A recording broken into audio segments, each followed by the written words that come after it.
Hi guys, this is Zach from Watches on You, and today we're going to be doing a very cool Omega that's actually brand new at Baselworld.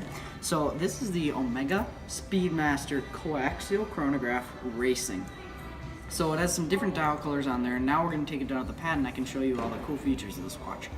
Okay guys, here's the watch closer up, and right away I'm going to go over its stainless steel case. Now, the case is 44.25 millimeters in diameter. Now, that 2.5 makes a big difference. I mean, if this watch was only 44, couldn't handle it. Just kidding. It's really the same. I don't know why Omega chose to do 44.25, but that's what they landed on. So, I'll just go over the overall details of the case. Now, this watch uses the normal Speedmaster coaxial case. They kind of all use the same case design where they have the nice brushing over here, flowing polish, more brushing on top of the lug, polish on the other side, and then brushing on the side. So they all basically follow that format. The only difference is the colors on the dial and stuff, and some of them have different movements. So moving on now to the dial and the bezel. So this is the Omega Seamaster Racing, and being that it was new at Baselworld, they totally redesigned it. They had an old one. Personally, I didn't like the old one. The colors just, I don't know, it just put me off. I didn't really like it. I really do like this one, and I've seen both the black dial and this cool kind of silvery gray dial version. I like the silvery gray dial version with the leather strap. Looks very sporty, and yeah, it just looks really nice. I'd say you for sure want to check out this watch in person if you might be interested, because it does look quite a bit different in the hand than it does on the camera. So with that, now I'm going to go over the features.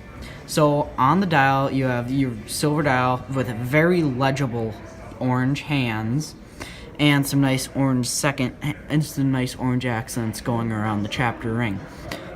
So the arrangement of the dials is a 2 sub-dial chronograph movement, where it has your running seconds on the left, your date at 6 o'clock, and then your hours for the chronograph and your minutes on the same dial right there, which is a little different. A lot of watchmakers don't, if they're doing a 2 sub-dial chronograph, they don't put 2 hands on this one, but I like how Omega did that because personally I like the look of a 2 sub-dial, but they also were able to include the hours there, which can be very useful.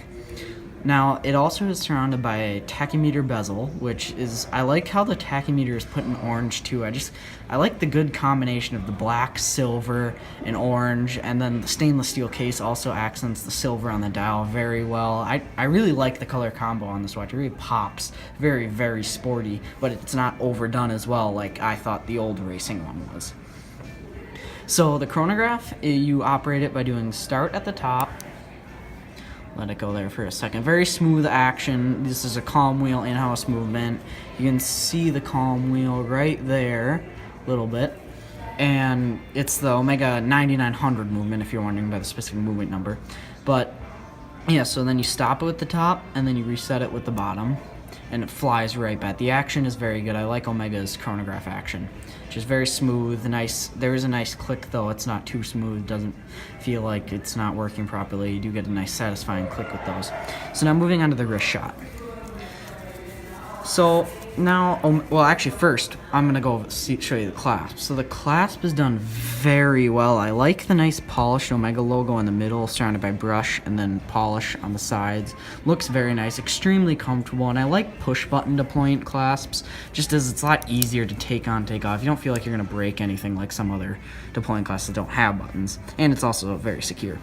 So on the wrist, extremely comfortable. The 44.25 millimeter size might be too big for some people. So if you do have quite a small wrist, I'd still say go check this out in person, but I would be a little hesitant, just as 44 kind of is edging on that much larger size, as 45 is really as big of a watch as I would want it to be. I don't want any watches really over 45. I think that's a little excessive, but this would work.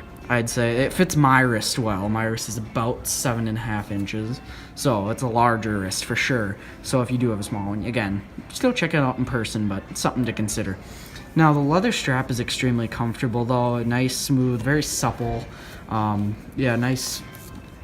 It bends very well molds to the wrist great. Clasp, extremely comfortable, no hair pulling that I've experienced anywhere on this watch. So yeah, very good.